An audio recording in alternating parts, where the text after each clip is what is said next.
Hello, ladies and gentlemen, and welcome on Greg and Chris Let's Talk. Today, I would like us to talk about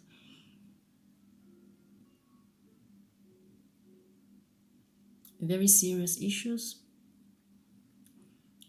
I have been trying to,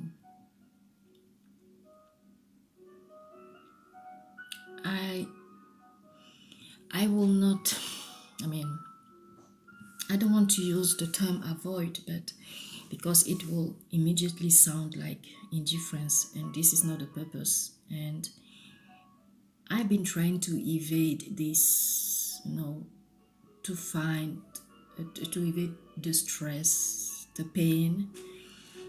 I tried to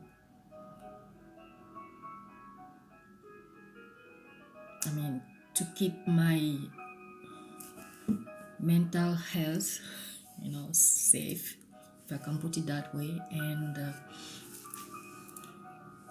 this, okay, you can see what I'm about to talk about. It's everything that has been going on for the past almost 3 weeks now, because it really hit home. And this I'm talking about, I'm using the past tense here because when it started, it hit home. Okay, although I have not been on the any police brutality, I have faced this, I have faced this plague, this cancer, which is racism. And I will give you the background, okay? I am coming from an African country, and most of the time, all African people will tell you that, apart from the southern part of Africa, the rest of the continent has and have faced tribalism, not racism. That's why when we move to a place where racism is actually in the core of the, of the institutional making of a country like United States and even United Kingdom, we experience cultural shock. I will put it that way. I'm coming from Cameroon, and Cameroon is such a welcoming country for foreigners that sometimes it kind of pisses us Cameroonian off, because we tend to welcome, or we tend to be more welcome towards foreigners, non-Cameroonian people, than Cameroonian themselves. That is, okay, among us, we are more critical, we are more, I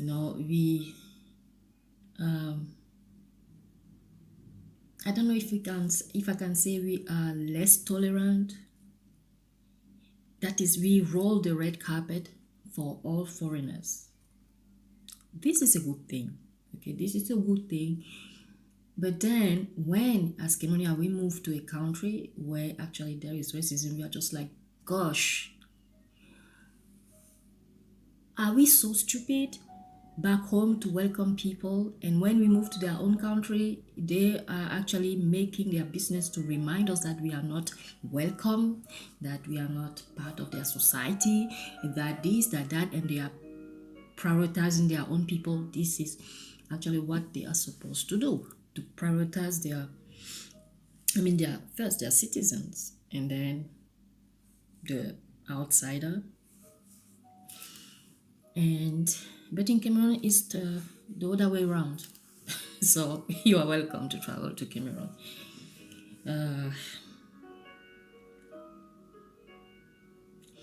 Sorry if the music sound is maybe too loud. I will check it. Sorry, just give me less than a second. I don't want you to receive it in your ears as louder than my voice. Okay, I would like to talk about today mostly. I would like to talk about United States, United Kingdom, but mostly United States because it is, let's say, the ground zero of all the protests going on all over the world right now. Okay, I am not an American citizen. I don't live in United States, but I have a sibling, okay, who lives there. He serves your country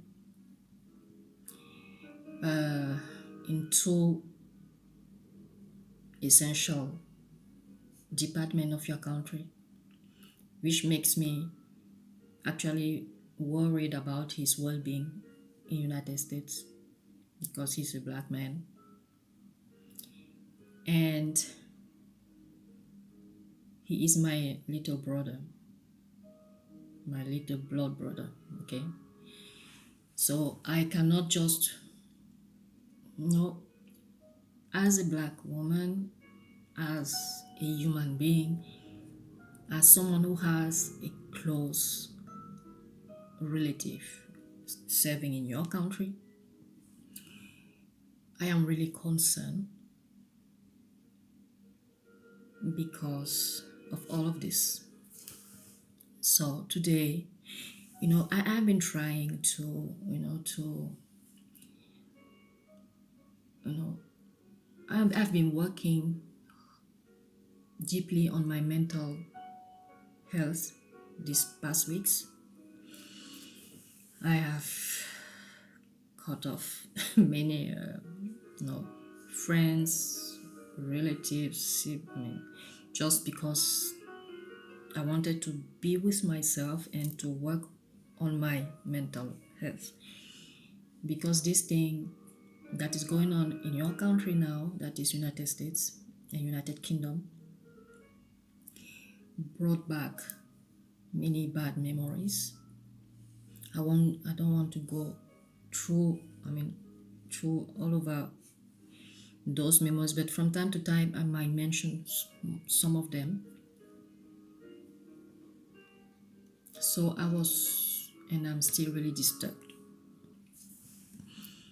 But I think by talking about this, because our channel is also about talking, we talk about everything. Okay, we are not here to sugarcoat. So we talk about everything, issues, everything. So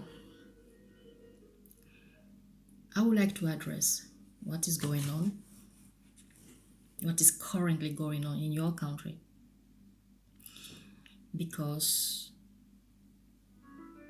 actually I would like to talk about it from different angle.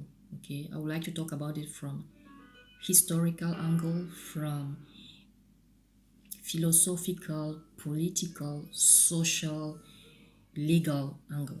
All right, because let's say the professional in me is kicking to come out. And I think that is in a time like this where, okay, I have to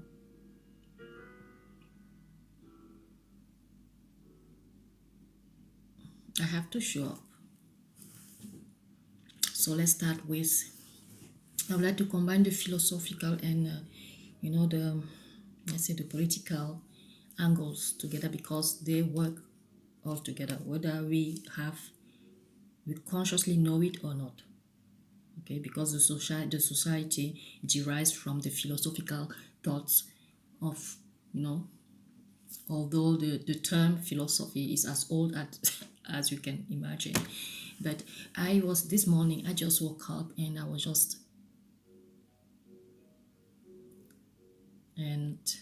just like, it needs to come out because I can't breathe anymore.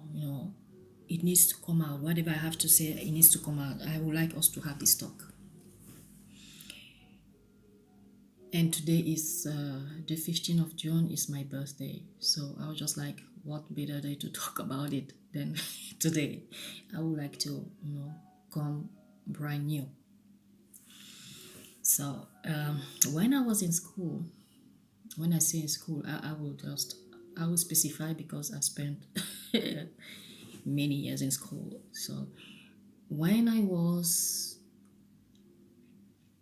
in high school, what under British culture we call upper sixth, which is the last class before you go to university. Of course, in United States, you said the last class before the college. Okay, so when I was in upper sixth, we had this curriculum, called philosophy. And since I was studying in the French region of Cameroon, the courses were given in French, but it applied and it applies in all aspects of our lives, and it's something that will never die, and in all societies. So in philosophy, we had what we call the social contract, because this is a typical philosophical term. It was first, I remember that it was first because I was good at philosophy. It was quite deep. So when I was, we used social contract in French. I'm in English mode, so now I have had time to find my word in French. But in French, for the French viewers, you can maybe, I don't know if you can find it on internet, but internet nowadays you can find everything and anything. So it was le contrat social, the social contract, and the philosopher who put it on the table was Jean-Jacques Rousseau. Jean-Jacques Rousseau, and when he started talking about this, it was around it was around 1760 something. Okay, 1762 or 1765. I don't remember quite well, but it was at a period of a time where the French people still had a monarch. Okay, I think it was before the French Revolution. And it was essentially this social contract that Jean-Jacques Rousseau, I will just say Rousseau, okay, so that it won't be difficult for English listener. So Rousseau was a French philosopher, and when he talked about the social contract, okay, he put it as a principle of le principe du droit humain.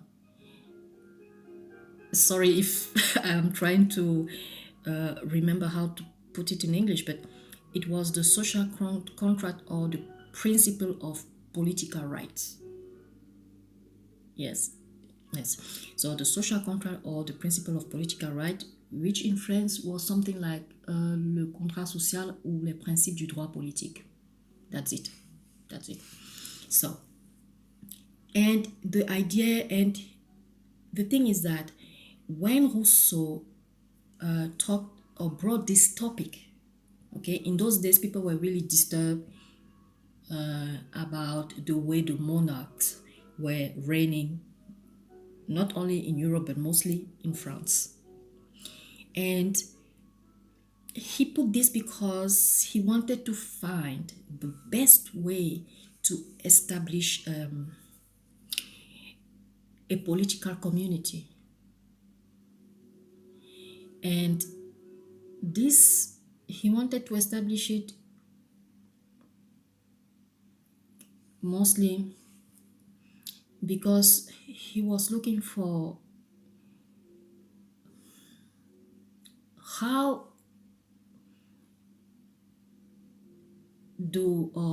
will French citizen can face problems of commercial commercial society, yes, of commercial society, and also how to behave in face of inequality. Yes, because there was a huge gap between the monarch and all people surrounding the monarch and the rest of people. Okay, what you what British now call commoners. Okay, that's why we had, oh, not we, not French, but hello, my country is under French culture, so that's why French people initiated the revolution, and then it ended up with the capture of their king and the French history. So the social contract Rousseau was talking about, it was because he wanted it to inspire political reform. Okay, because do not forget, it was a monarchy, and they didn't want, or they were tired of having one person deciding for the rest.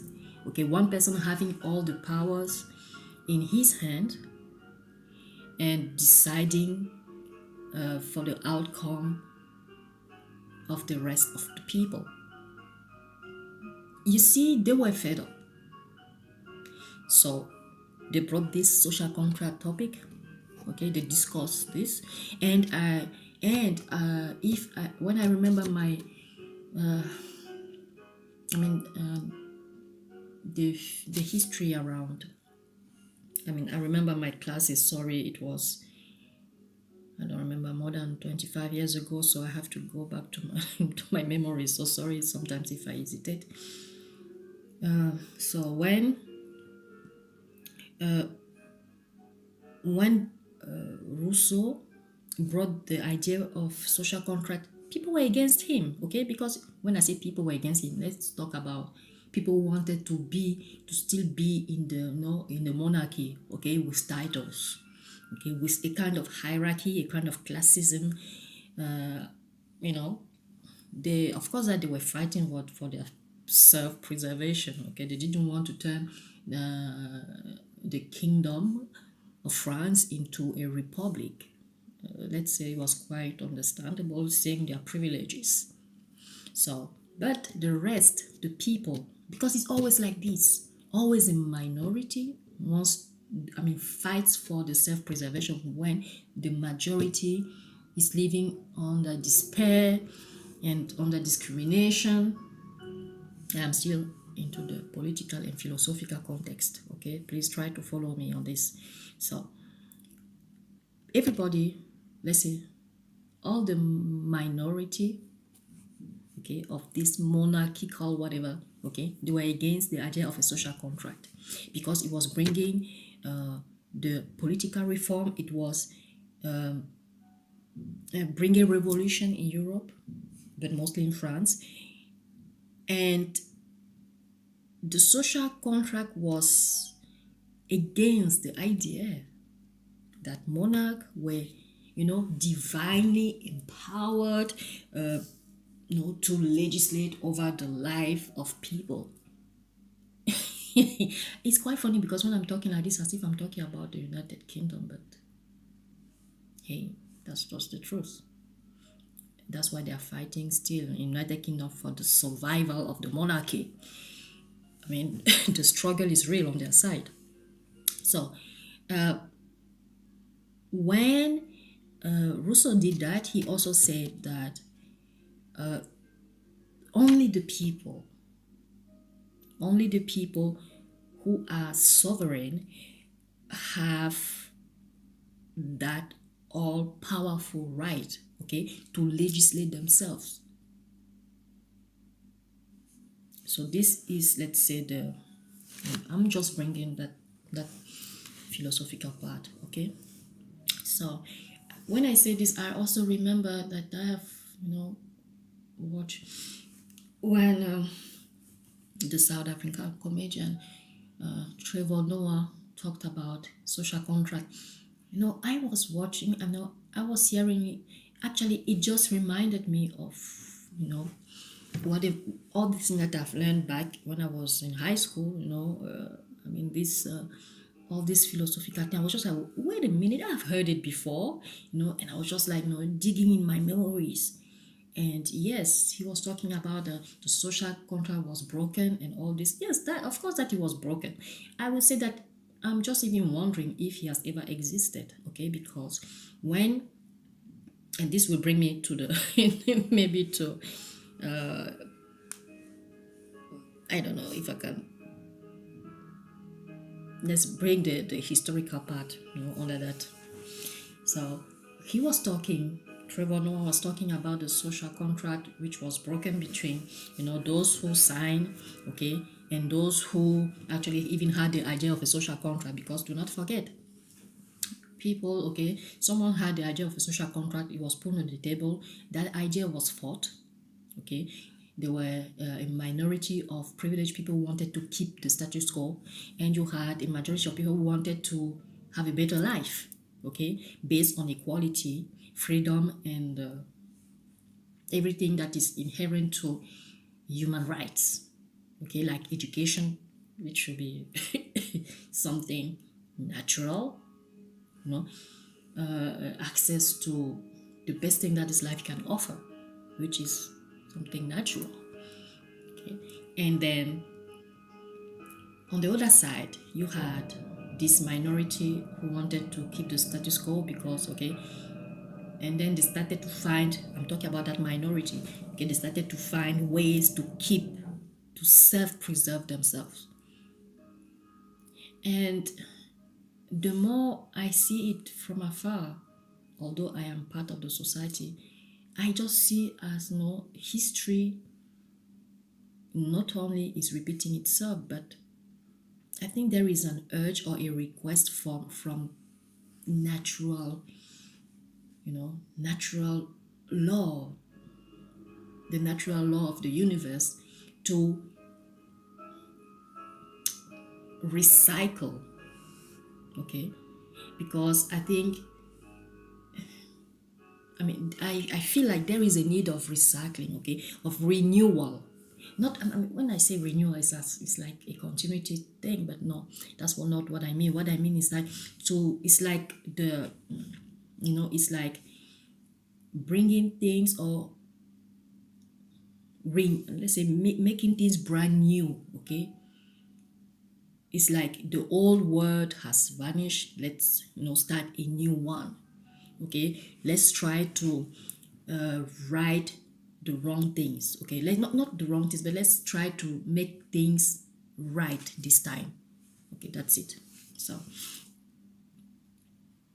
I closed the philosophical part because the philosophical part was actually asking for an establishment, okay, so as to make some political reform, okay, to have not one people surviving on the grievances of the majority, living under despair and hunger, and and then you have, let's, okay, I will bring it to the historical part, because I was thinking, I really thought about that. Let's try to right the wrong things, okay. Let's not the wrong things, but let's try to make things right this time, okay. That's it. So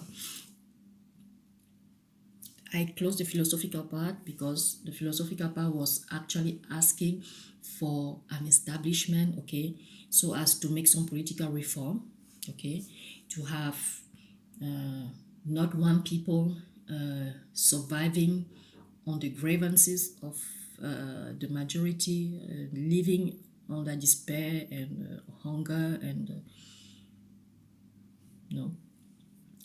and then you have, let's, okay, I will bring it to the historical part, because everything is linked. When I see this, everything is linked.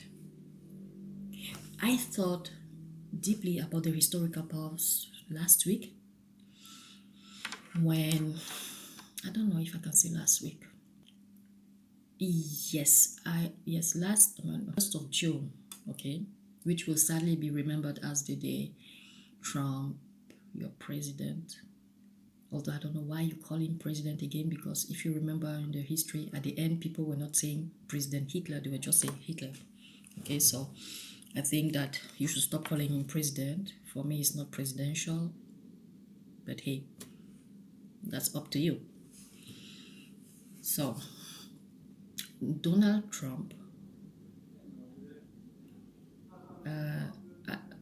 no, I have no respect for the guy. I don't care because he's not my president, but I kind of care of your flag, okay, because your flag it represent a united, I don't know if I can call it consensus, which means that everything that is made under that flag will be viewed for us outsiders as if the whole country agreed on that, unless your governors and your senators, your Congress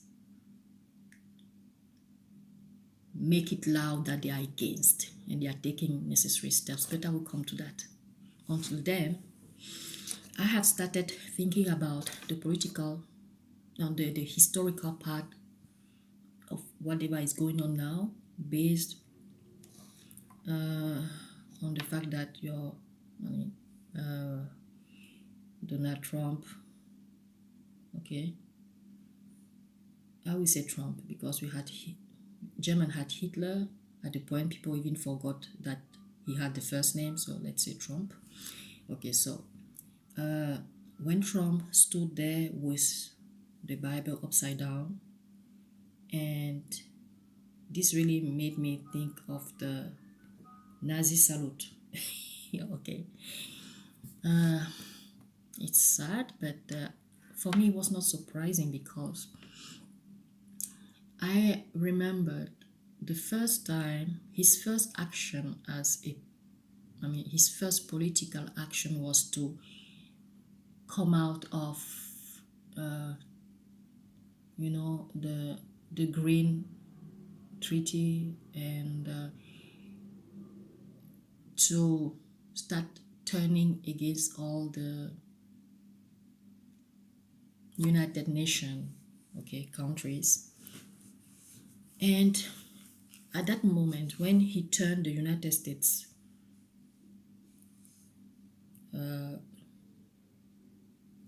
against everything under the United Nations, it really hit me. I was just like, gosh, I see where he is going. Okay, let me let me expand my thought, please. Let's go back to the World War II. I remember that a treaty was signed, but I couldn't remember which type of treaty, So this morning, I was thinking about this morning. So I went back because I don't have my old books with me after 25 years, gosh. So I had to go through some old researches, and then I found the treaty I was thinking about. So, to cut a long story short, although my stories are always long, I'm sorry for that. In after the Second World War, the United States, the United Kingdom, Russia, and China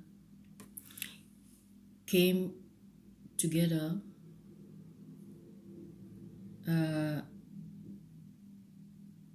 under a treaty, okay? And this treaty took place on the New Year's Eve. No, it was New Year date. It was, I think, maybe the 1st of January 1942. Those four countries, They came all together and they signed a treaty. And that treaty was called Arcadia Conference. You know, in the Arcadia Conference,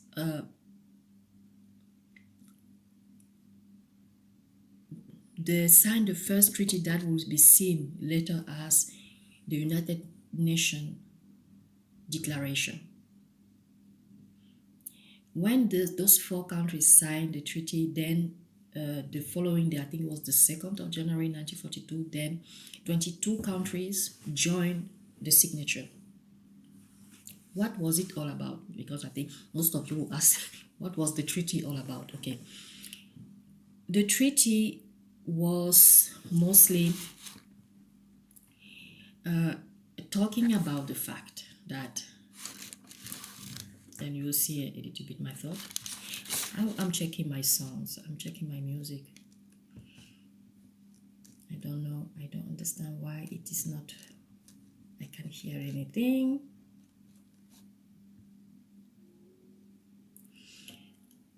I feel a little bit peaceful when I do my things with, you know, a background song.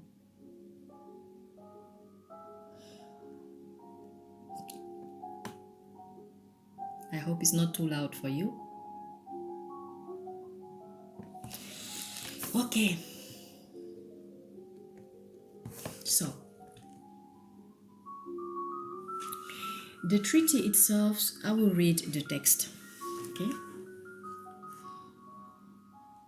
Okay. The text of the declaration affirmed the signatories' there was the perspective that complete victory over their enemies is essential to defend life, liberty, independence, and religious freedom, and to preserve human rights and justice in their own lands as well as in other lands. Please pay attention to this because these three words are very important, as well as in other lands. So, and that they are now engaged in a common struggle against savage and brutal forces seeking to subjugate the world.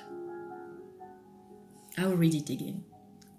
The text of the declaration affirmed the signatories' perspective that complete victory over their enemies is essential to defend life, liberty, independence, and religious freedom, and to preserve human rights and justice in their own lands as well as in other lands, and that they are now engaged in a common struggle against savage and brutal forces seeking to subjugate the world. This is the only paragraph I was looking for. Why? Because when Trump decided to turn against all the allies, all the United Nations, countries, what did he do? He isolated United States. I remember that many months ago, people were just like, United States now is a laughing stock of the world. This is just the pint of the iceberg. Okay, this is just the top of the iceberg because the game is bigger. Okay, I'm not in a conspirational state, I'm not in a conspiracy theory here. We are talking about facts. Okay, so if he first started to isolate the US by, having problems with almost all European countries, who were part of the signature of that treaty. And then what did he do? He turned and started giving more attention to Russia, which were also part of the signature. But the thing is that, I will come to that later, okay? They almost, if I can say, they almost break the arm of Russia after the post-war for them to sign that treaty under the paragraph, because Russians were talking about the fact that they were against this thing of freedom of religion. They didn't want this, but it was a post-war, and people were thinking already about the post-war reconstruction, okay, and okay, everything was made so that no one, people were tired, okay, people were have lost, more than, millions of people have died, and they didn't have any room to start, okay, another war just because of a line in the treaty, okay. So when Russia saw itself against three big countries, because at the beginning it was just four countries who signed: United Kingdom, United States, Russia, and China. And then after the signature, then 22 countries joined the signature the following day.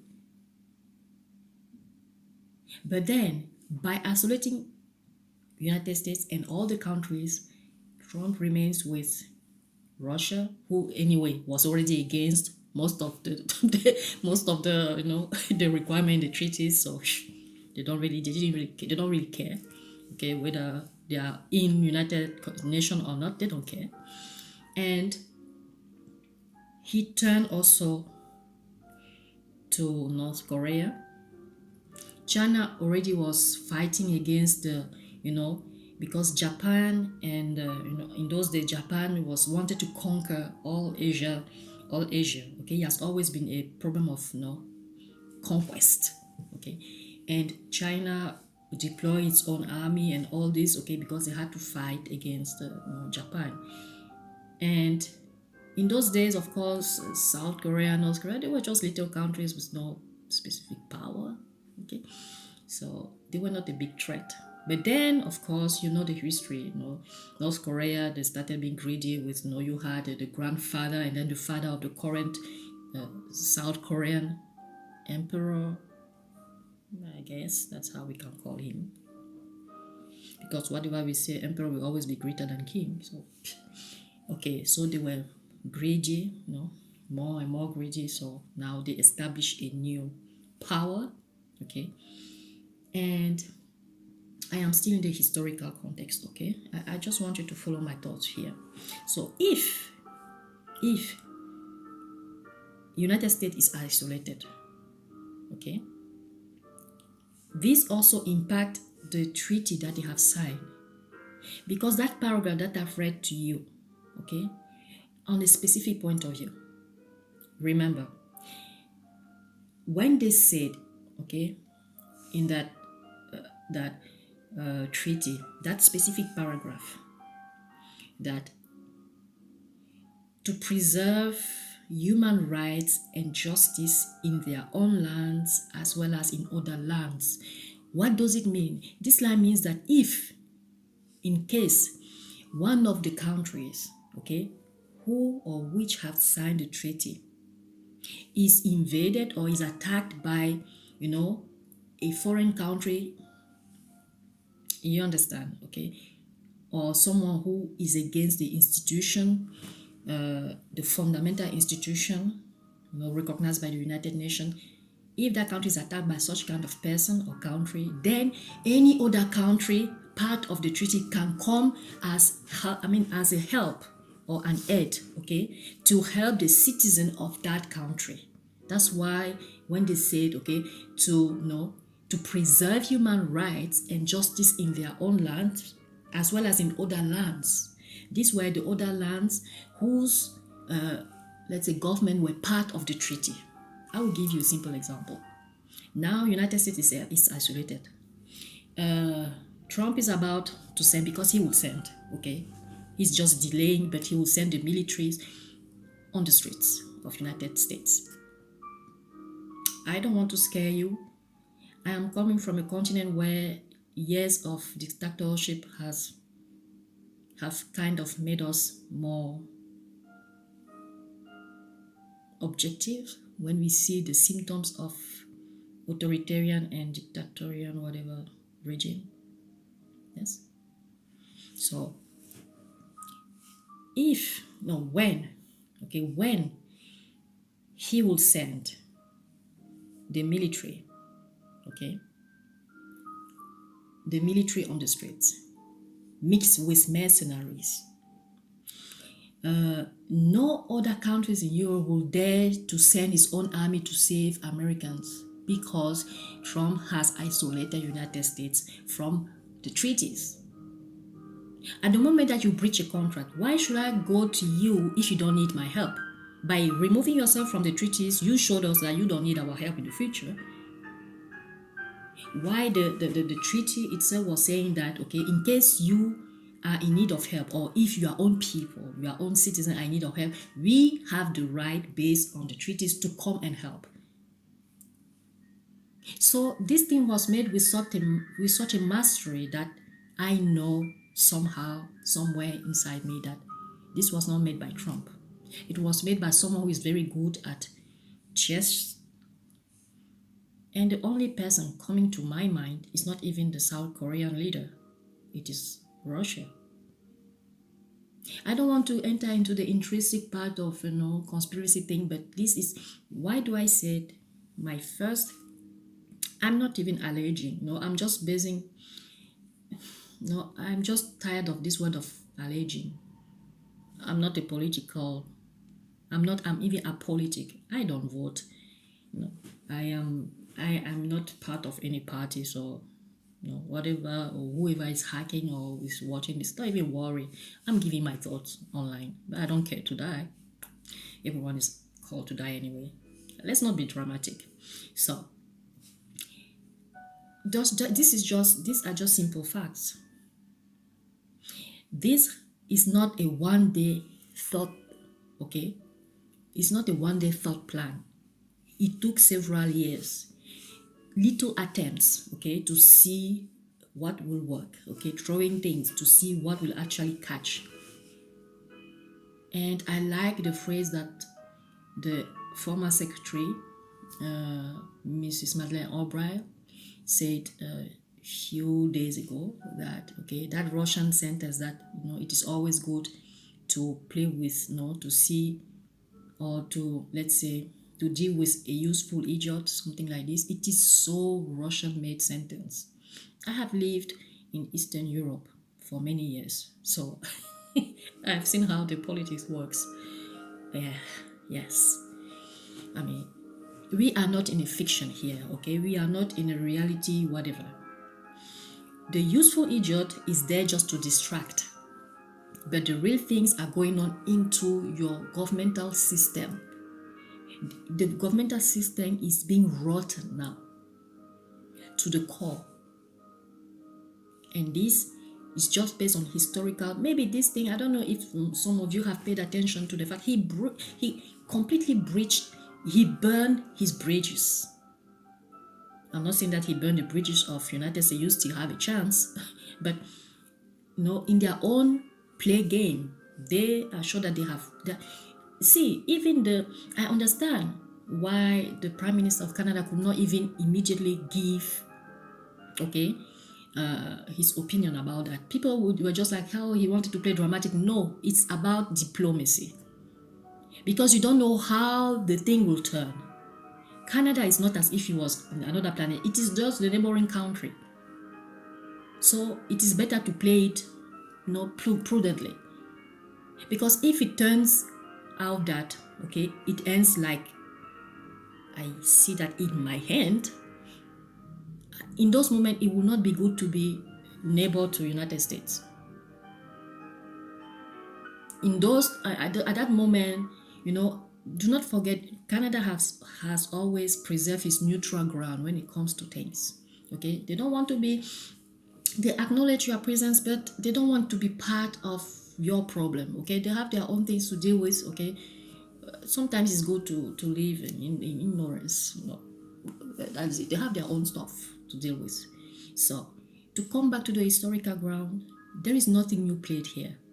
Okay, just move 2-3 centuries backward to see how everything plays. And I also want to mention you during that signature, and this thing really hit me, during that signature, the signature of that United Nations declaration, you had almost everyone. I mean, you had almost all countries except African countries, because remember, we were not considered to be human. We were not considered to have any reason. We were considered to be stupid and whatever. So we were not even part of that. Exceptionally, we had a they not we they had a non-independent country, which was India, represented by his British commissioner. But do not forget, this treaty was signed in 42, and India had its independence, if I remember, in 47, because in Cameroon we studied the country of all countries. We studied the history, of all countries except Cameroonian history. So I remember that, if I remember well, the independence of India was in 47. So India, which was not even an independent country, was part of the signature. United Kingdom has already signed. Then they brought the British Commissioner of India on the table. He signed. I count in China. This is also Asia, but no one from Africa. And we are supposed to be ruled by the United Nations until today.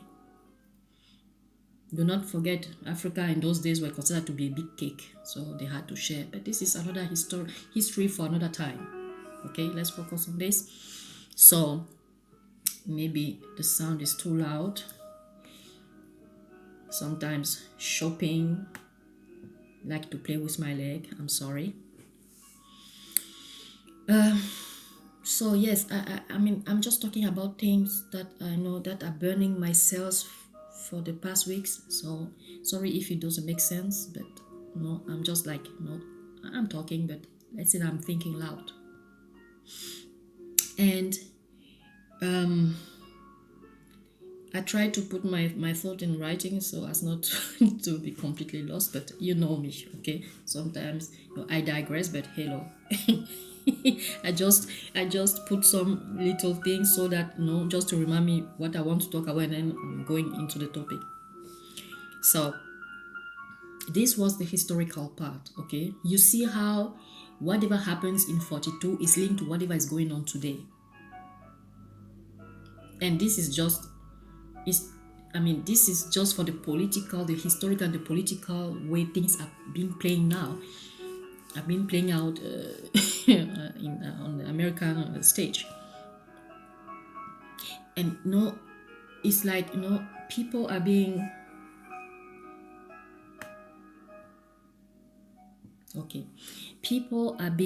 like, it's like carrots and donkey, donkey following the carrot. That's what they are doing, okay? The carrots here is Trump, okay? And a donkey, don't be offended, okay? But the donkey part are those who pay attention to whatever Trump is doing. Always focus on the issue. Focus on the issue. I will drag it from the historical part to whatever is going on today to, let's say, a little bit. I will bring a little bit of politics in this. Few days ago, Trump told you, okay, remember, let's not, okay, remember, when he did his stunt, okay, his photo op, it was a way to measure, not him, okay, but because he was doing whatever someone was telling him in his ear, okay, his master was telling him in his ear, okay, it was just to measure, okay, how far the American people are willing to accept the becoming of an authoritarian regime. But the voices were so loud that, okay, they kind of slightly, back. I don't know if I can put it, okay. They did they went backward just a little bit because they saw that it was too upfront, okay, and people rejected it immediately. But they just okay, they just go backward. They did not eliminate the idea. And then the fact that you guys are dealing with a psychopath and a sociopath. Yes, by the way, I told you that I was also specializing in criminal law. And why doing criminal law? I've always been, I have studied for some times the sociopaths and the psychopaths, because they are quite similar, but they are the highest criminal that, I mean, in the echelon of crimes. Okay, because they don't feel. People are just like, for example, people are just they are amazed. Oh, Trump has no empathy. The poor guy cannot have empathy because he, I mean, like any psychopath and sociopath, he can't even have empathy. Even if he wanted to have empathy, he can't. And this kind of person always think that, okay, he is smarter than the rest. Okay, and if logically, if he think that he's smart, it means that everyone around him except him is dumb. So then comes the megalomania thing. Then he thinks that, okay, I mean, the psychopaths and the sociopaths are people, because unfortunately they are still people who like to revel into a bathtub full of blood. It's metaphorical, okay, but not so much. Please bear with me. When I say a bathtub full of blood, understand it might be grief, grievances, outrage, pain, everything that human beings feel. Usually, those type of criminal, they don't feel it. No, let's say that they are even seeking. They are even looking for this type of feelings to rejoice into that, because that is how they have their own orgasm. Okay, then this is not a joke. You have people like this. And the worst thing is that when you have, because people know, that's the funniest, I don't know if I can call it funniest, but people are quick to jump into the defense of, no, he or she had a bad upbringing. This is a big nonsense. Okay, so many people have a bad upbringing around the world, but they don't turn to be criminals. Okay, I mean, when I say criminals, a criminal is not always the person who kills. Okay, you have different type of crimes, but I have come to the conclusion during my studies that psychopaths and criminal, these are different species. You want to write your thesis, do not bother studying every other type of crime. Just focusing on a psychopath, you will write something which will be more than 300 pages, because they have different layers. The way they close that will make you, that they know will make you comfortable. Okay,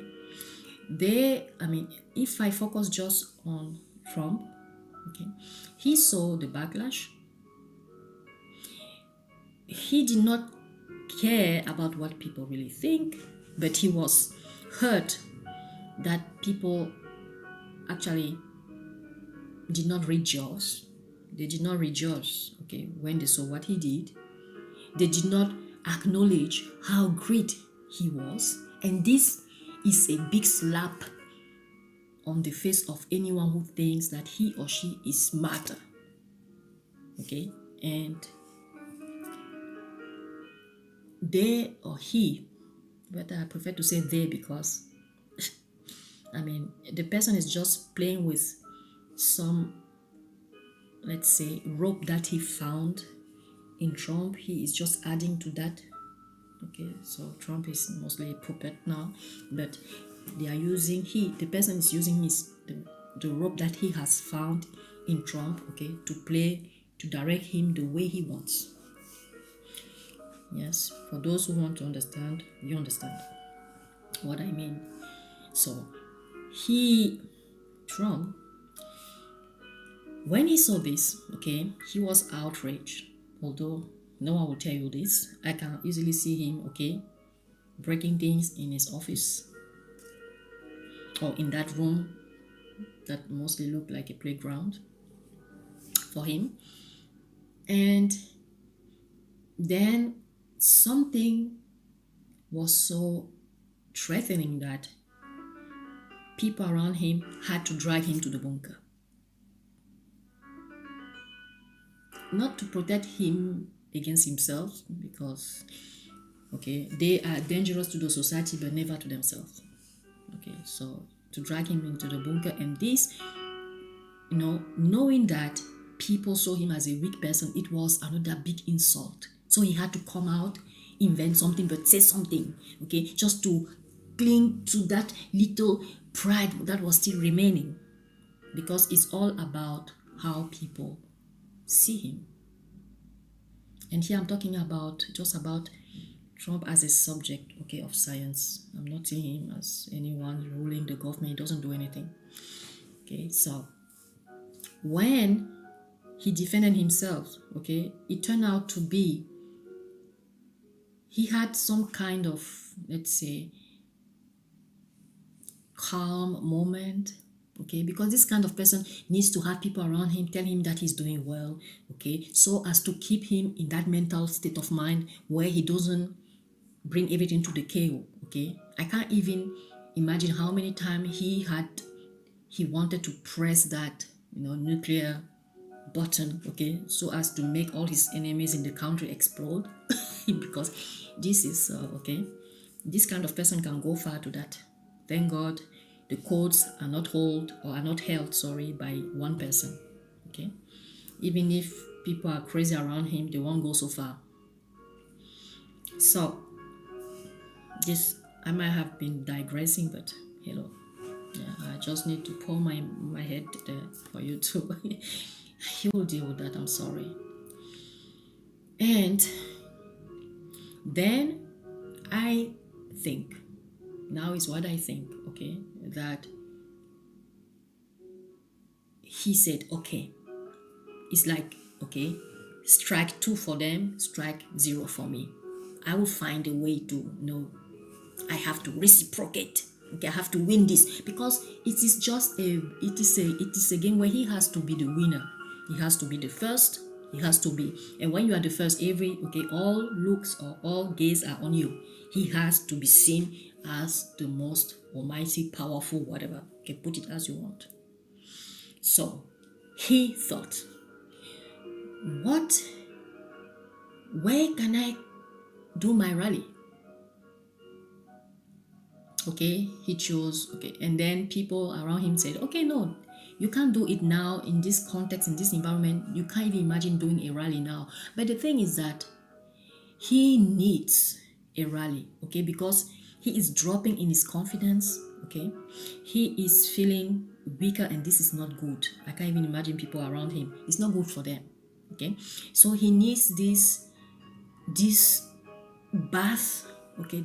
He needs to take a bath of people praising him again, okay, because now he's really lacking confidence in himself, and it's not good for his state of mind. Of course, he has never been, but hello. And then he said, I need to do a rally anywhere, but I need to do a rally, okay. So he pointed a normal state of, okay, a normal, when I say normal, don't be offended, okay, for other people, to other people from other town, other states. He said, okay, I can do it here in Washington. No, it's crowded. People are protesting. Okay, let's find a way where people, okay, it is kind of peaceful. Okay, why not do it in California? There is the sea, the sun, the sunshine, and and the whatever. And they were just like, let's try. Okay, but people, started rejecting. Okay, people say no. Say okay. And if he say okay, when people say no, I'm not in United States, so I don't know if your governors are Caucasians, but he kind of, or his staff kind of listened to them, and they said, okay, we won't do a rally there. But then he said, gosh, these people out there are preventing me from going, okay, to my lovers, to those who love me, okay, I have to make them pay. So find me something. I can do my rally in the Bronx or in the Queens, or maybe why not in the South? that won't be no, it will be no, it will actually put more fire on the political. Yes, I don't care, but I need to. And then his master called and said, my people checked, and we saw that there was a massacre in 1920 in your in a street.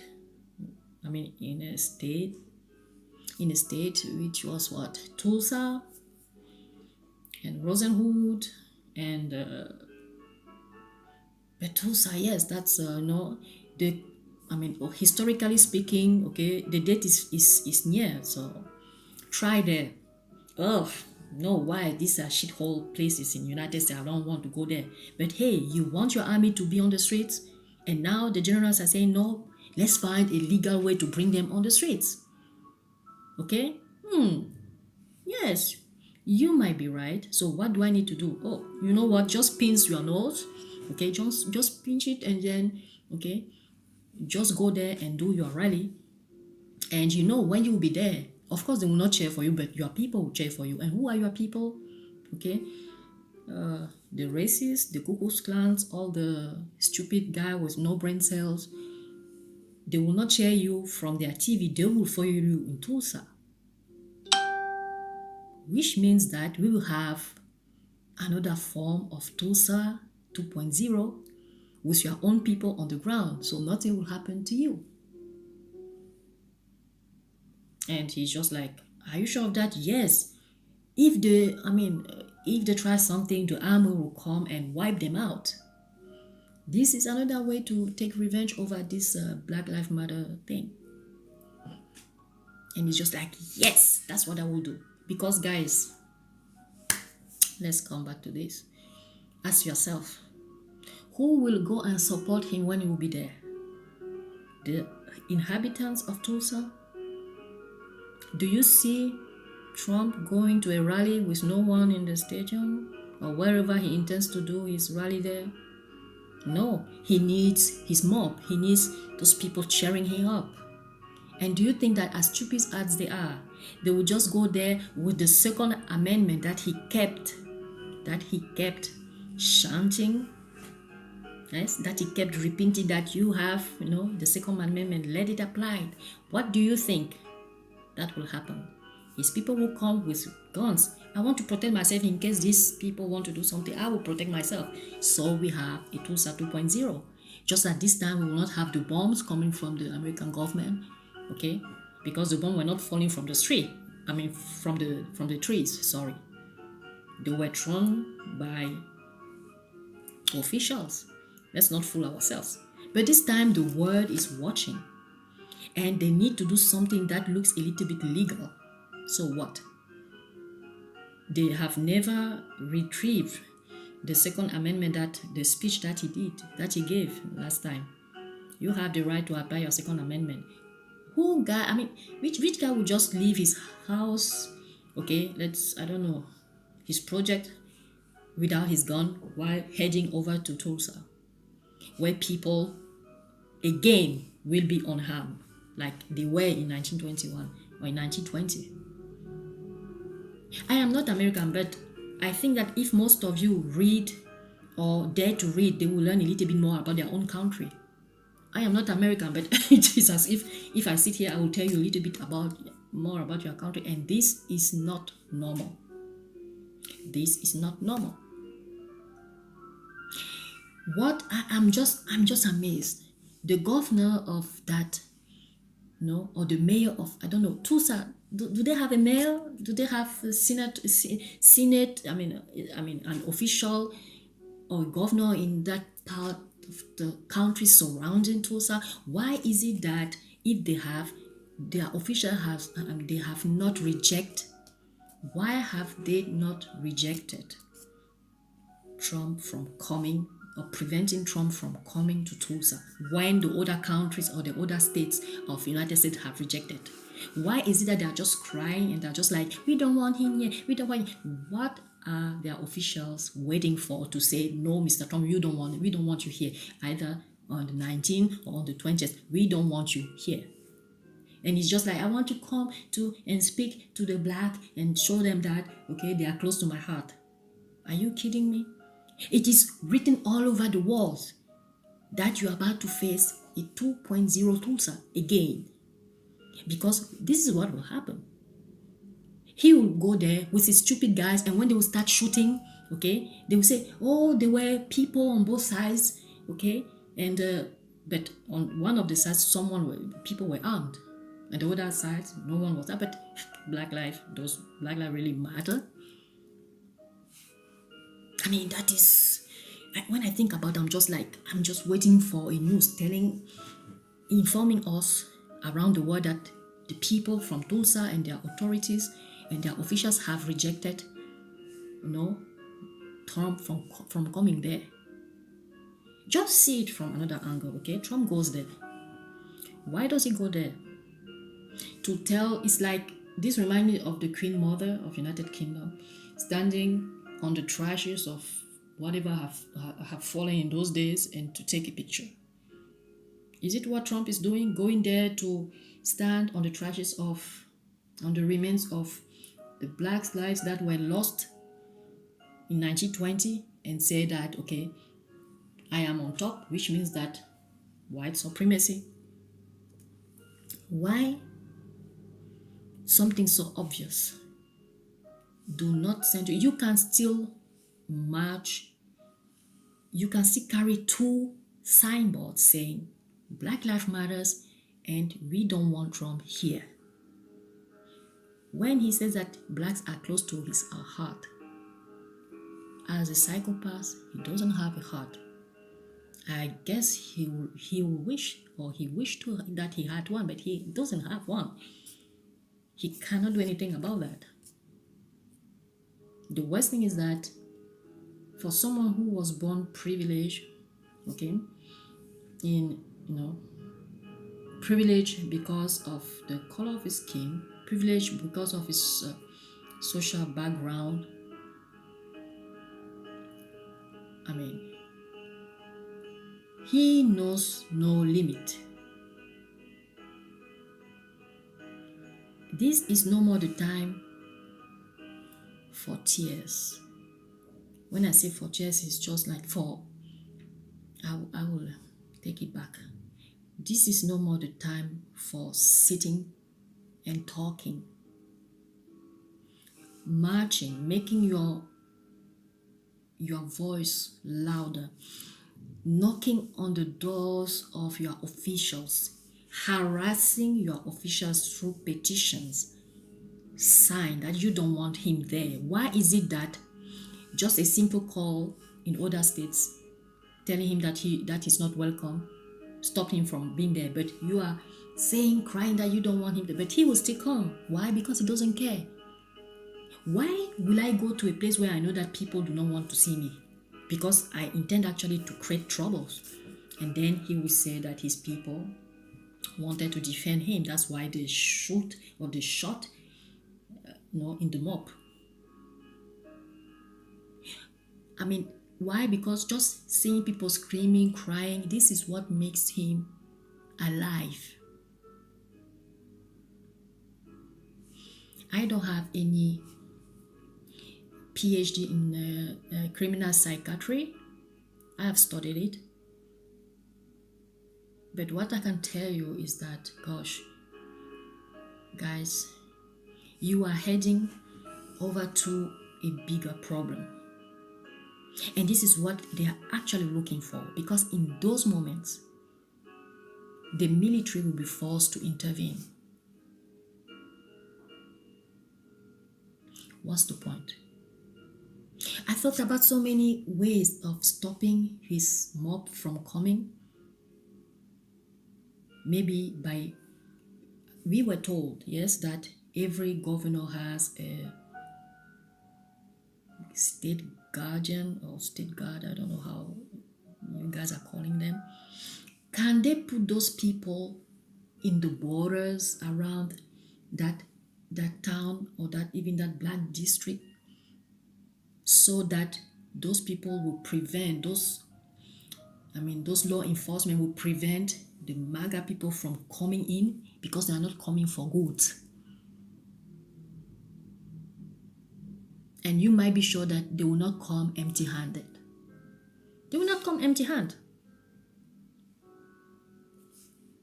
Can the law enforcement authorities be for once on the side of the victim? I mean, this, of course I move from historical part to the political part, but let's move on from that political part thing. I would like to talk about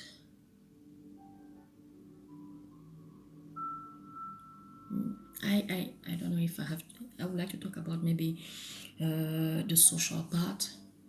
Yes, then I will end with the legal part, okay? Because this thing is eating my brain. I mean, all these things, I've been not a little bit, I've been greatly torn and deeply torn these past weeks. I couldn't work normally. I had to cancel many of my duties because I did not want to put my customers, in a negative environment or atmosphere. It's not fair. It's not fair. I live in Germany, so 100% of my customers are Caucasian. I don't want to go into that without a clear mind. Okay, this is just a parenthesis that I'm giving you, because whatever happens, we have sometimes when we feel like we are overwhelmed, we have to step back, even if you have to isolate yourself, because that's what I did. It was a mix of what you are going on through, guys, now, and what I have lived myself, being in an Eastern country before. I mean, it was a mix of all this. So I did not want to put my customers in a state where, I mean, what I like about German here is that they are not afraid to be in an uncomfortable situation. I'm telling you guys. I mean, I spoke about this with most of my customers. They didn't come with the topic, but I was at a point where I was working, and your nerves, you just know the tears are just coming out of your eyes. You can't even refrain them because your nerves are just, my head was about to explode just by reliving all this. And I had to stop and speak about what I was going through with my clients. They respectfully listened to me, and most of them, they didn't have this position of pity that, oh yes, what can I do against this? No, they were just like willing to talk. They were not like disenfranchising themselves by saying that, oh, I am not racist. No, none of them told me this. They just put it on the table because this is a generation whose parents also were traumatized through, going, under Hitler. And don't misunderstand me here, guys. I'm not apologizing or whatever. I'm telling you how it went with most of them, and they are still, I feel like they are still under that trauma of, Nazis and all this thing, and they are fighting it every day, to make, they say, to make things right.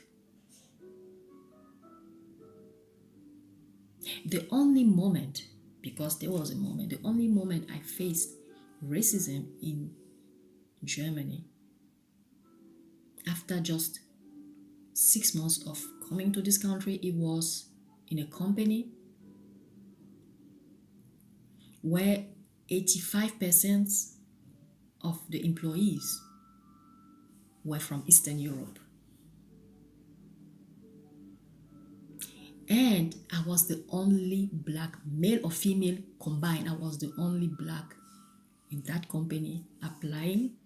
And my credentials were so good that I remember, the HR was so, he was almost jumping, coming to tell me that, he told me, they had a range of position that they would even like me to choose from because I was qualified for most of them, and that he was so happy. And he was just like, I've already and I know I've already written the contract. He gave me an appointment date to come and sign the contract, guys. So it was not just like, okay, is it true, is it no, everything was made. It was just like, and then when I came to that company, of course, I'm digressing, but I'm digressing a little bit before coming back because I'm still into the social angle. No, I'm starting the social angle now.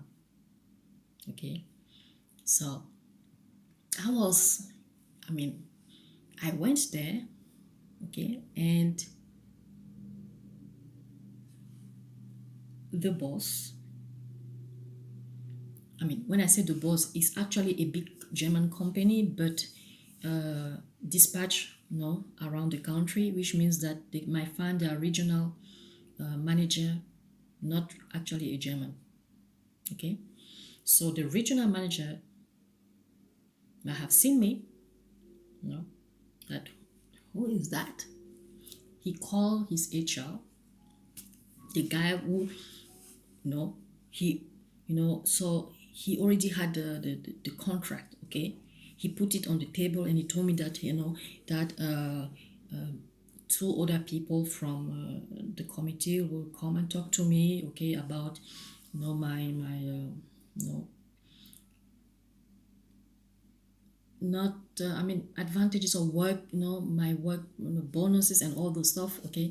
And then if I still agree, I will sign the contract. But the contract was on the table. I was alone in the conference room, so I could see them coming and going, the staff. And when I say 85%, I would say even 90%, because even the accountant was not German. 90 or 95% of that company were Eastern Europe. And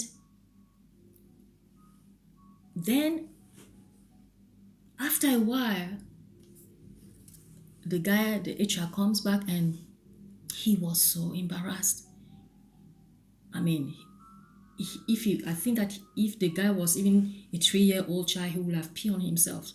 He was just so embarrassed, looking on the floor, and he came to me and he said, I am sorry, the manager said that he has just come back from holiday. He has not yet had a look on the contract. He would like to look at the contract first. Do not forget, before I came there, okay, I knew that the HR was already back, because it's when the it's when the manager would have been back that they would have taken a decision about hiring me or not. The thing is that on my files there were no picture, just my credentials. So that same morning where I was supposed to be now with the HR and all the stuff, the guy comes back. The manager says that he has not yet had a look on your files.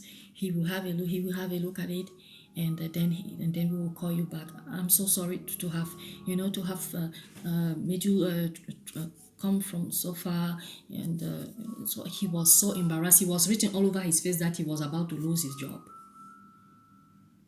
I saw it because I've seen this. I have lived this or experienced this thing so many times when I was in East Europe that I was just like, okay, that's fine. But when I stood, I knew that I will not come back. So I said, okay, that's fine. Come down. It's okay. I'm not living far. My husband was just, because my husband brought me there. He was waiting, and just told me, no, it's okay. It's okay. I just told him, it's okay. I'm not living far. I'm not, my husband will just drop me back home. That's fine. When I left, that was the last time, because 2 days after, I think it was the normal time maybe for to let things calm down so that I will not suspect anything. That time they made the guy call me back, and the guy was just like, I'm sorry, the manager told me that there is no vacant post. Remember when he was so happy when he called me and said there are so many vacant posts that we would like you, but since we are looking for a specific post, okay, we would like to offer you this, but if you feel like you might choose but then he called again and said that the manager said that there is no vacant post. I knew, okay, so I will let you be the judge. All right, so then we are still talking about the social angle of everything that went wrong.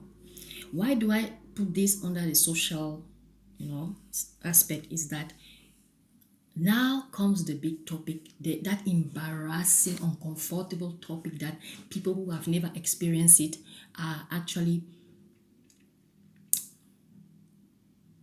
irritated to talk about. Yes, racism. So we know I am not living in your country, I'm not living in US, I'm not a US citizen, but we know that racism is a social issue in United States. People these days call him even the original sin. And I will not go into the what is racism. It would be too childish of me to do that, because you who until now is still following me, you have a clear understanding of what it is. And if you have never experienced it, please, okay, just do some research. Okay, we have, not we, but there is what people call casual racism and systemic racism. Okay, how can I put that? Casual racism is when, for example, I will give you a simple let's say the most recent example, or what I think might be put under casual racism, okay, is the case of Amy Cooper. Yes, I think at this point everybody watched the video, because finally I watched it, and it was so, I mean, you watch this thing and it is so pathetic. No. And she is the definition of whatever is going wrong in this country. She's not even the only one. So maybe if you know other type of casual racism, it's not just, when I say, I'm just giving that Amy Cooper as an example, okay? But I think, if I'm wrong, please correct me, in the comment section. Yes, I think that casual racism is when, for example, you how can I put that? You target a Caucasian audience, okay? You target a Caucasian, you target Caucasian people as your audience, okay? You use some constraints, okay, to, let's say, to call for empathy and sympathy for you. All right, that's what I understand as a casual racism. This is when, for example, Emmett Till. This is a case that I've watched a few days ago. This was because I was in that dark place in my head. I was not in a good place really, and I started watching senseless killings, and I came across the case of Emmett Till. And so yeah, Emmett Till, it was a 14-year-old black boy. When he went visit his family in the south, and this was in the 50s. I'm sorry if I don't have the specific date in mind, because I remember the facts, the case. And he has he was a stammerer. Okay, he has this problem of expressing himself fluently, so he had to repeat the words. He entered a shop with his cousin, and that day it was a Caucasian woman behind the counter. They bought what they came to buy, and when they were leaving, the cousin of Emmett said that Emmett whistled. I mean, at first you might think that okay, it was this type of young boy. Okay, he was just like whistling, like we see most of men doing now on the streets when they see a woman passing by. But I think because it's all about looking at the environment, the context, and they were in the South, and segregation was still going hard there. And although Emmett was an outspoken person, I doubt that it was a disrespectful child. I really doubt it. And I think that even if it was the case, mostly around those days, most black people used to check themselves before even looking at any Caucasian person passing by. Because just a look will make you kill. And I think the whistle itself was not directed at the woman. Because many years after, when you check the facts, you see that you read that his mother, when Emmett had difficulties to speak, stammerer people, when they are stressed, when they want to say something and it doesn't come out quickly or as fast as fluent as fluent as they would have liked to, they start being nervous, and the more you are nervous and the more you stammer.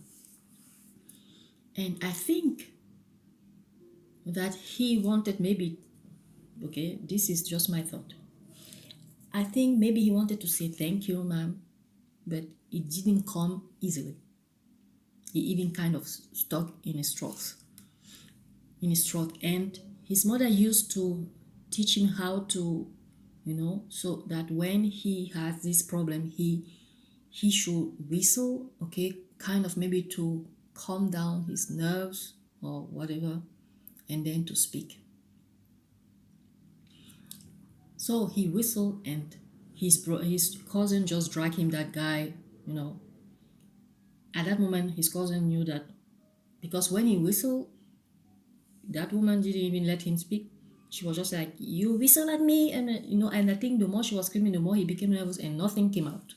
So his cousin just dragged him and they left. But we know how this thing used to work in those days. The same night,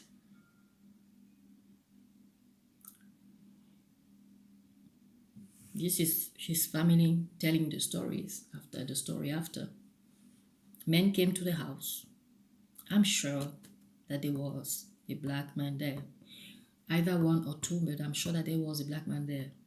Because when it comes to this type of thing, okay, the woman, my question when I was reading this case was just like, okay, let's assume that she recognized the cousin, although her husband was always behind the counter. But how did she manage to give his name and then to find the house of the cousin? Because Emmett was not a resident of that town. He came to visit. So I was just like, something is fishy. So I still think so. Because unless they went from house to house to find the cousin and then to find the boy and then to find Emmett, I still try to understand. Unless they were the only family in this, in the compound, in the county, and it was easy to point that, okay, the only family there, they have a boy, so maybe, and so on. And then who, knowing that these kind of people, they have no balls, sorry for the vocabulary, they needed someone to come with them and show them exactly a specific house to go in there to drag a boy. I guess that they skipped the cousin because they knew that, okay, the cousin lives here, so he understands the rules. So it can only be someone who is stranger or an outsider who do not understand how we do things here, and then we have to teach him or whatever. But anyway, someone had to go with them to a black house and show them, okay, and know even that there were two boys there and whatever, because when they went in there, they ask, I guess, because they immediately took a mat, they drag him out, and the husband asked, is it this boy? And a female voice, who I assume was his wife in the car, she said yes, and they took him. But before leaving, they remembered to warn, okay, the family that in case you speak, okay, you will not see another, because they spoke to the father of the house who was 64 at the time, and they told him that if you speak, you will not see your 65th day. So whatever happened, they always know what they do, even if they play doom and ignorant when it comes to facing the music. Anyway, so why do I talk about casual racism here? It's when they go to court. Of course, in those days, the jury was all white. The judge was white. The jury was all white. And they were talking about a black boy whistling to a Caucasian woman. And I'm just like, okay. So the person complaining is not even the woman. It is her husband, who is as Caucasian as she is. And they're addressing their complaint to a Caucasian audience to let them know that, this thing can happen to you and so on and so forth. So, and this happened when I said that they go to court or they went to court. You might assume that they kidnapped the boy and that was it. No. They spent the whole 2-3 days, or maybe they started even the same night, and the whole day they were still there, torturing that boy, cutting his ears. I mean, everything that they like to project that black people do. Actually, they did it to that 14-year-old boy. They cut his nose. At the end, I guess when they were tired, they put a bullet, okay, here, not even here, just next to his ear, and they shot. So that, there was a hole, as his mother recounted later. There was a hole, and she could see the daylight on the other side of her son's head. But this was after they have tortured him. Okay, they beat that boy all night. And I guess by torturing, they did not even beat him. Okay, who knows what they have. Everything unimaginable. They did it to that boy. And I always ask myself, who is the animal here? Who is the wild and savage one here? Who is the insecure here?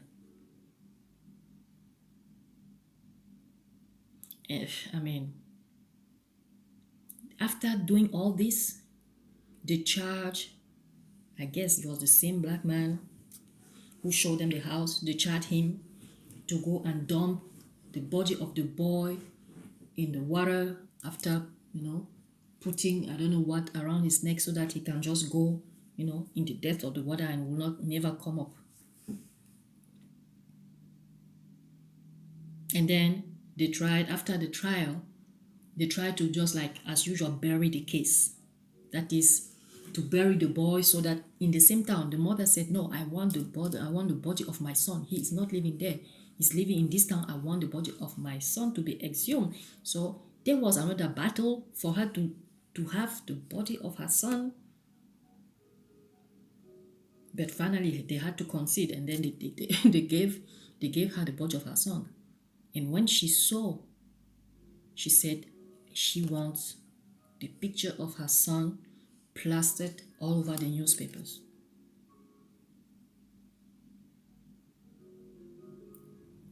I mean, for what? Why this young boy was killed? Because an insecure Caucasian woman felt like my husband doesn't whistle at me, and okay, I should teach him something. The wonderful thing is that these are things that went on through my head. I was just like, gosh, is it genetically made? Is it in the DNA? And at the same time, I was fighting, because it's always a battle. You have to fight this other voice telling you, okay, that is in the DNA. You have to, it is for or against, but you have to pick a side. You have to fight this and to find, to be rational. In this context, mostly when it comes to legal things, it is all about being rational and not be, emotional. But of course, you are all human beings, and I cannot look at the case without being emotional.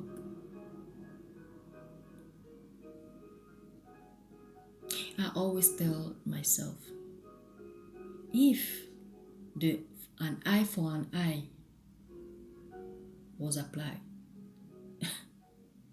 how do you think this will turn? How do you think this will turn up to be? Why is it that people always put reasons aside when it comes to, facing?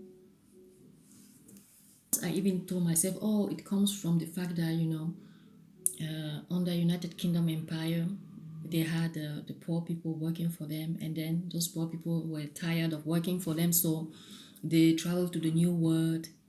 But the problem is that most of the people who travel were also criminals. Australia was, let's say, a kind of jail, because, okay, no one, it was like a hopeless land. So most criminals in United Kingdom were sent there, and to free or to refresh kind of, British jails, they kind of sign a treaty with, or an agreement with the prisoner to leave the land, and the guys, they've traveled to United States to start a new type of criminal law there, which will be unruled. And then their upbringing, let's say offsprings or whatever, their descendant came with the same gene. These are thoughts that are going through my head, or were going through my. I was just like, gosh. And they are always projecting. Whatever you think that, or whatever you know that you will do, you project it to someone else, and you say that the other person will, that's what the other person will do. Coming back to Trump, your president, he kept, for 10 years, he was saying that one day Obama will invade Iran. He will pretend that he was there to do something, and then he will do this, and then he will do that. For what? And then what? Yes, that he will try to rig the elections, that he will do this. And then what happened? The guy came,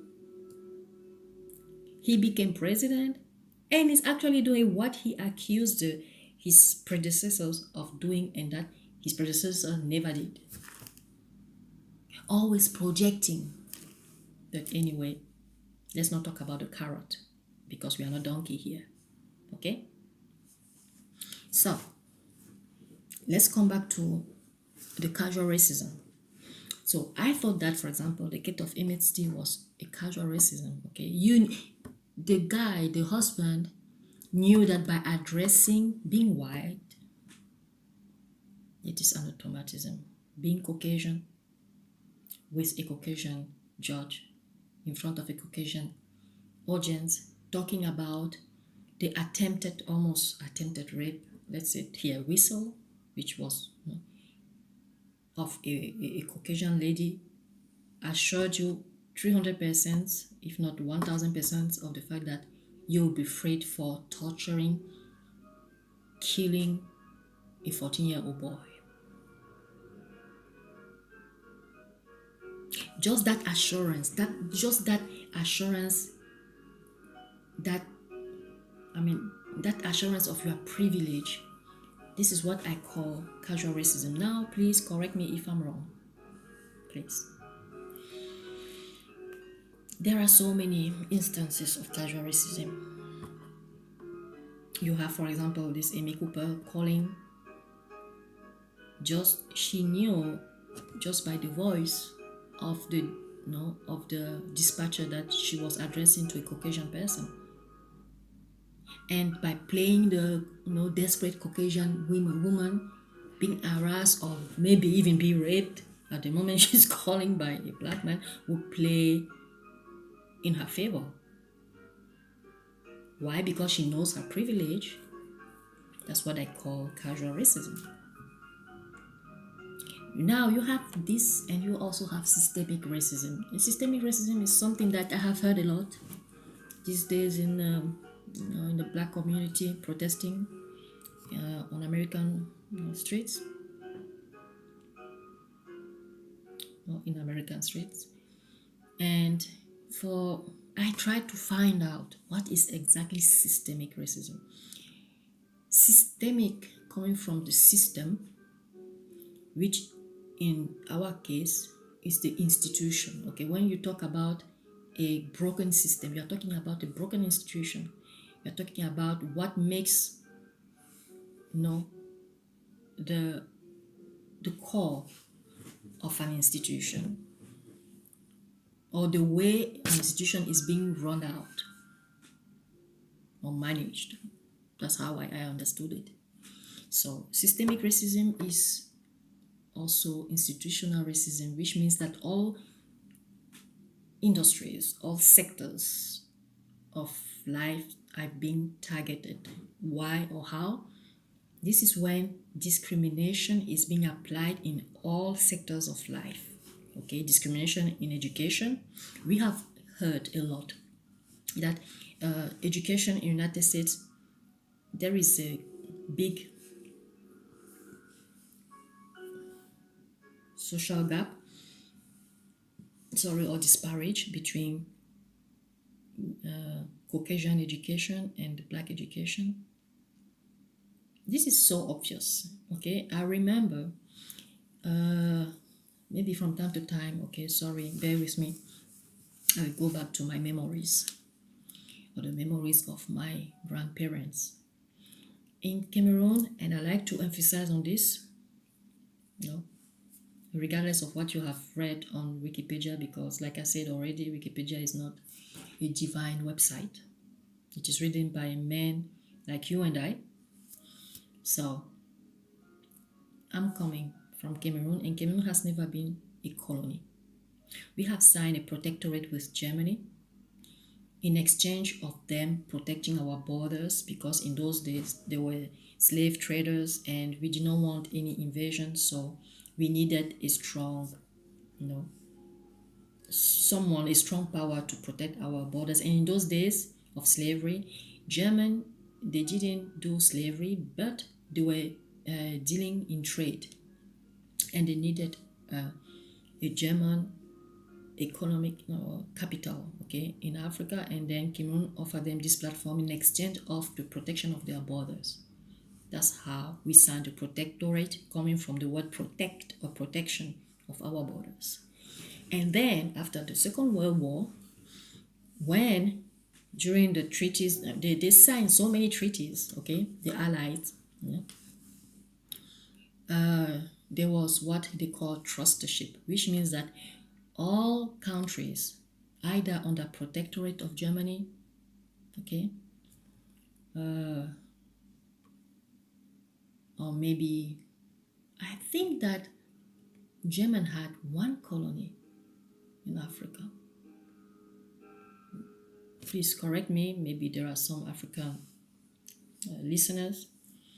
I know that Cameroon and Uganda were protectorate, but we actually seek our forefathers in Cameroon sought for German protection. So German did not come to us. We went to them for them to protect Cameroon because geographically speaking, Cameroon was the only access because we have a coast around the Atlantic Ocean. So for anyone who wanted to invade Central Africa or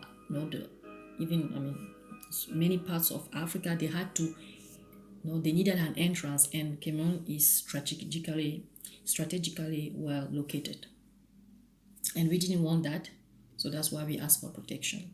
So after the trusteeship was signed, the trusteeship actually asserted that all German either properties or protectorate agreements had to pass to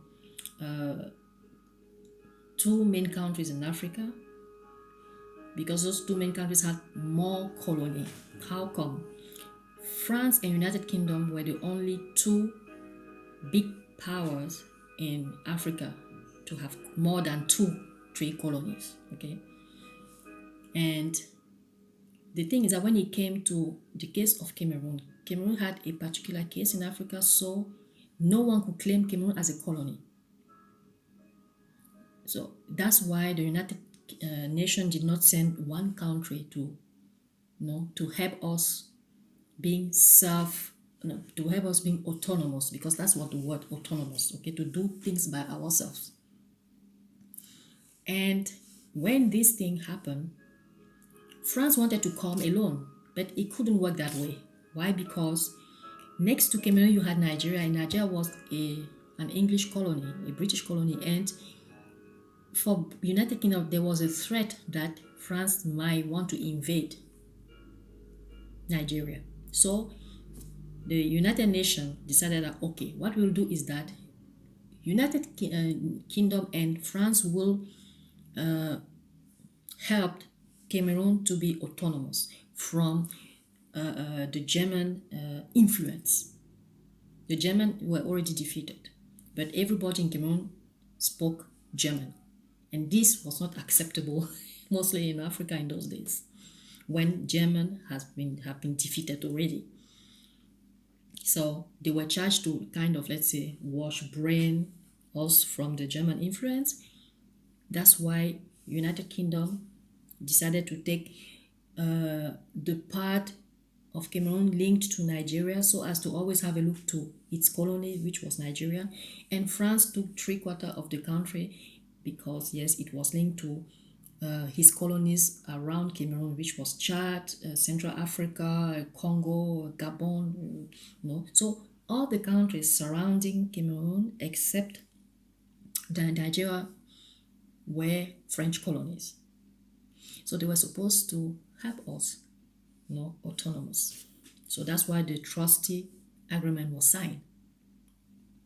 So when we talk about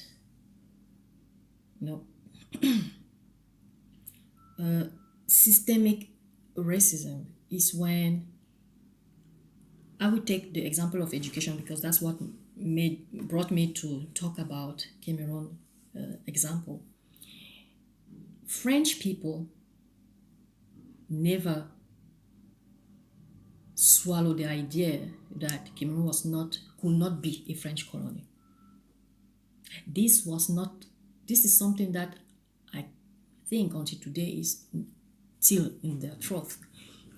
So what they did is that they forbade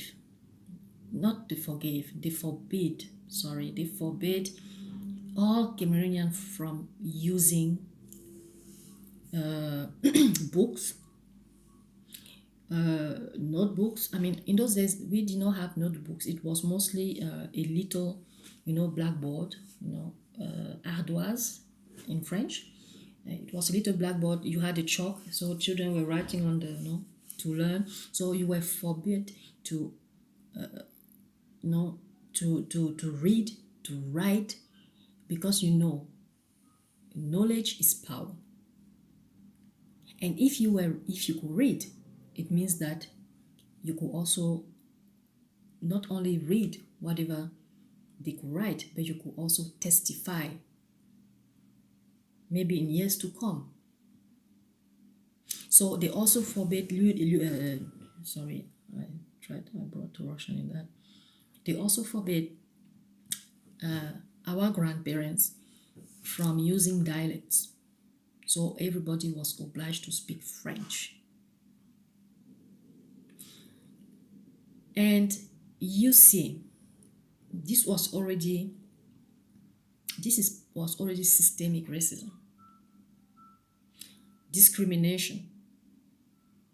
For those who were caught reading, they were killed on the spot, or they were brought in the public place so as to serve as an example, and they were killed.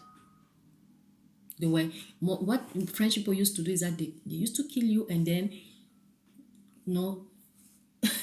choke and put your head in the spears and at the entrance of every city, so that people could see and be reminded not to have access to any educational tool. So coming back to US, for what I can see, and if you remember, many years ago I've watched a movie. Unfortunately, I don't remember the title, but it was based on education in US.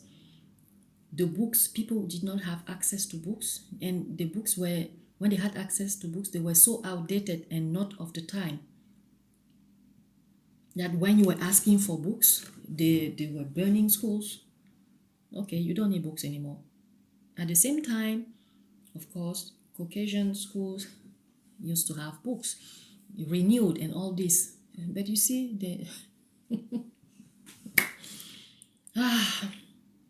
natural justice, it didn't help. They might have had access to all their education, because that's the most important thing, their education, but they still need to be educated today because they were deprived from the real history. I have asked it once in one of my videos, what or how do you think people will react if they were shown the real history of humankind? That all along your generations were being fooled.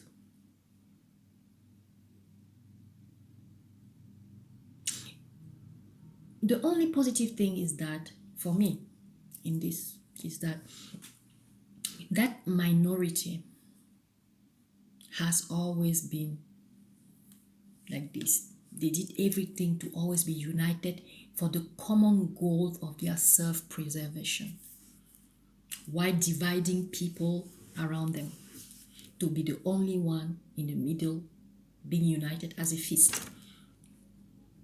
You can see it even today. Trump,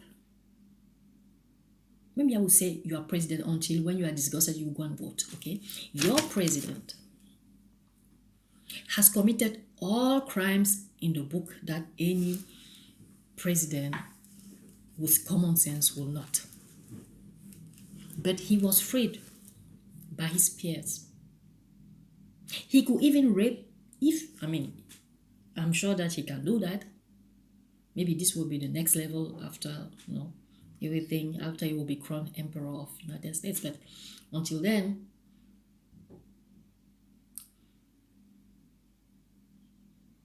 he can still rape someone in front of the cameras. No one of his peers will be against him. He showed multiple times that he is only there for himself and for no one else, unless you are a rich. Let's start with that. A rich, then Caucasian, then old, then men. Because if you are not a rich Caucasian old man, you don't count. You can be a rich Caucasian young man. This will be a problem because he's always competing. You are young, he's old. This is a problem. The worst thing is when you are poor, you are Caucasian, and you are young or old, then you are man and woman. You are disposable. You can be used, but then after you'll be disposable. But then that's up to you. It's your president. So, coming back to the systemic racism, the institutional racism, it hits educational, it hits employment. You can see the employment gaps. I'm not even talking about the health thing. COVID-19 is still running out, still running up, and the rate of deaths in the Black community is huge. Actually, I'm even going through dark places to read the mind of your president. He is capable of taking this part of his base, which has corona, and bring them to Tulsa. If he cannot use guns and bomb, then he will use this natural thing to erase a whole population. I'm not inventing or not suggesting him ideas. He already have them. He already has them. So, we are talking about systemic racism. So, I might also talk about, the political one. How many, I'm not only talking about Black, but this is the main topic at stake, okay? Let's not fool ourselves. Talking about political discrimination. How many Black senators, governors, and members of Congress do you have who can actually speak for you? How many Black government or federal officials have you elected?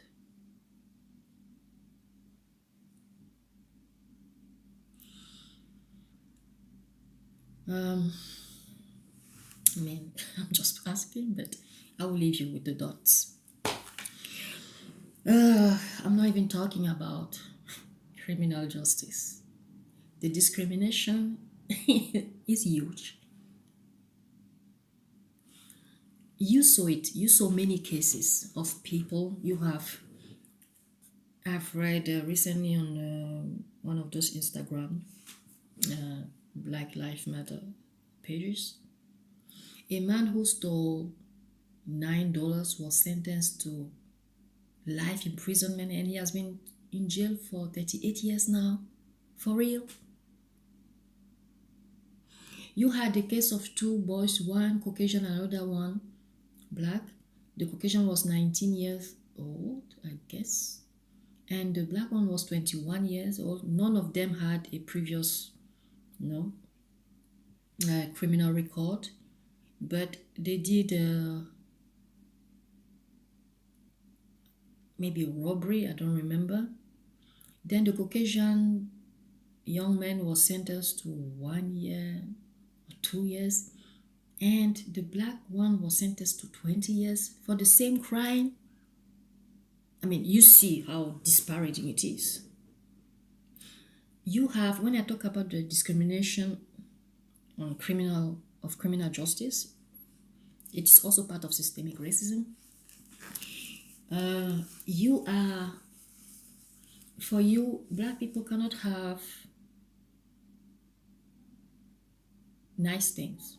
I'm not even talking about Black women or dark skin Black woman. Let me check myself. This is another topic for another day. So, if I talk about the discrimination on criminal you know, in criminal cases, I mean, when I say even criminal cases, it's an overstatement, because we saw many times how police stops black people because they are driving a certain type of car. This cannot be possible. Gosh, how come he can only have? No, this is just a stolen car. You don't even check if the car has been stolen. No, you just look at the driver. That's it. The driver is black, whether a man or woman, but he's black, is driving a BMW. Why? With all my privileges, I am just here on foot. That's not possible. Let's check it. So you stop the car. Sorry, I'm coming back to my music. Thank you. These are little pleasures. You don't need too much to be happy. So, you stop people on the streets just because of the color of their skin. You stop people when, okay, they might be driving a casual car, but because they're on the wrong neighborhood for you, there is a problem. I was also thinking about government surveillance, because let's talk, when we talk about legal aspect or legal angle of whatever is going on now, I'm sure that when it comes to government surveillance, they have more eyes on black and Arab looking people than the rest.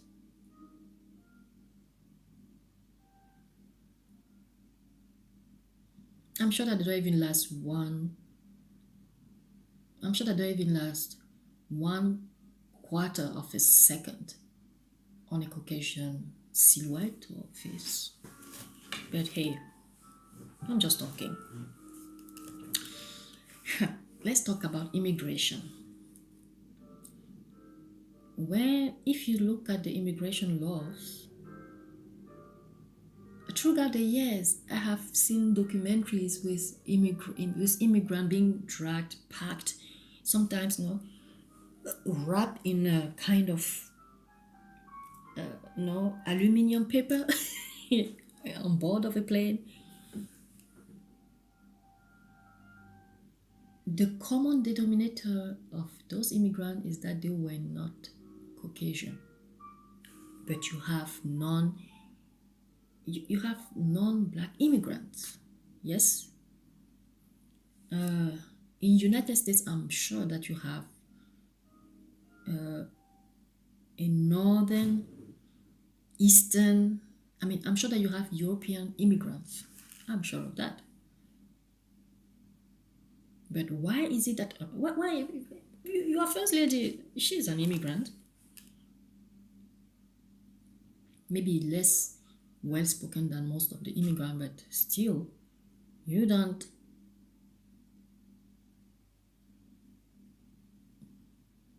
No one speaks about sending them back home, locking them up.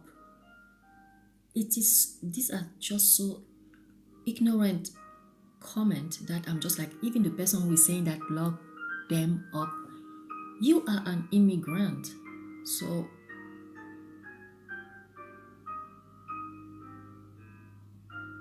what's the point of projecting? You are coming from somewhere. Your parents are coming from somewhere, and let me tell you, it is not the United States of America. You are coming from somewhere else. You came to disturb the peaceful living of the Native American people who have all the right of this planet to ask you to go back home. I mean, the only thing that I want to say is that I'm just appealing to the reason here. I mean, you can play as the dump, but Let's use a reason. I'm sure that you pride yourself to be reasonable. Since you have been divinely made, are you not supposed to be elsewhere but not where you are now? I mean, are you not supposed to be divinely made? I mean, I don't want to insult the house of the Almighty, but are you not supposed to be there and not in United States? I mean, I'm just trying to use your logic.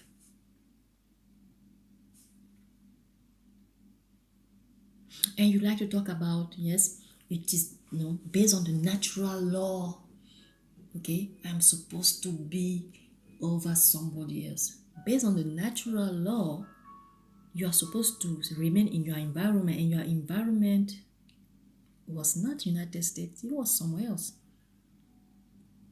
Of course, it was not pleasant or looking and smelling in that natural environment where you are originally from, but hello.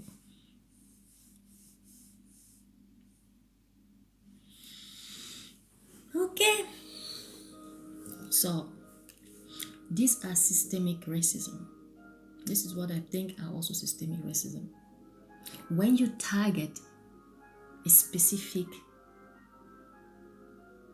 type of person, a specific community or ethnicity to prove your bias, this is systemic racism. Gone are the days where you could just stand there and say and use the N word. Even that one is no more insulting, because you should understand that that N word was used by illiterate people who had no education. I hope you know that. Because usually we talk about the American language, okay? For those who have studied maybe English as a language. Sorry, I will lower the volume. So for those who have studied English as a language, maybe in a university, you know that English, the American English, is derived from the, let's say the old British English. And I mean, the Shakespearean era came to modernize the language to make it actually more understandable. And then when the migration, because yes, you are also immigrant, when your forefathers, okay, immigrated or migrated to the new land, the new world, United States of America, they decided to disenfranchise themselves from the British Empire. So they kind of created American English. But American English is derived from the language used by criminals and prisoners who, let me remind you, were not educated. And then you see, everything always comes from education. Lack of education, which led to, a low level of life, which led to crime, which led to, and so on and so forth. And they call that American English Cockney. The Cockney is similar to actually what, when people from Texas speak that accent, that Yankee thing. Yes. But hey, that's the history, it's not me. Please just go and do your research, okay, about the Cockney thing. No. So because they could not say, black is the English word, okay? When you move to Latin America, the translation from black, from the word black, is negro. This is the Latin word. Negro means black in English. But because the people in the old days who were illiterate could not even pronounce that one, they started, tearing up the word, and they made it sound like an insult. That's how they lower the standard of English language so that it should be at their level, which is kind of the bottom of the barrel somewhere here, down there. But hello, please. I'm still talking. No, let's talk respectfully. I'm just putting my thought there for you guys. So please, I invite you to comment. No, let's discuss. Okay, let's talk. I have very educated people in the comments. Okay, they have a mature way of disagreeing sometimes, but like I say, a mature way of doing that. So if I leave the, if I leave the social part, I would like to go actually into what is my sphere, which is the legal one.